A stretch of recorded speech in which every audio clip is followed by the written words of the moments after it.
Hey guys, welcome back to another interesting video of how to guide, and in this video I am going to show you how to fix if your comments are disabled into your Facebook Live. So without any further ado, let's dive right into this exciting video.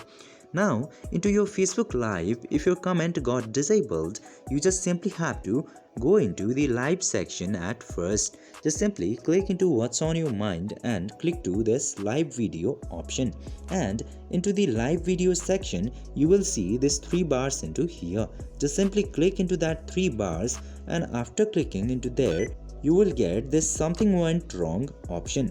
Click into that something went wrong option, and after that Facebook will open up this report technical problem section, and into here you just simply have to write down that your comments on Facebook Live is disabled. Please fix that issue as soon as possible.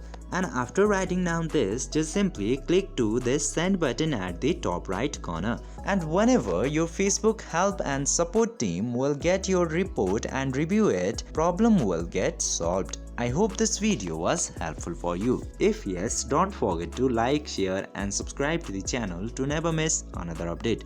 Thank you for watching the video.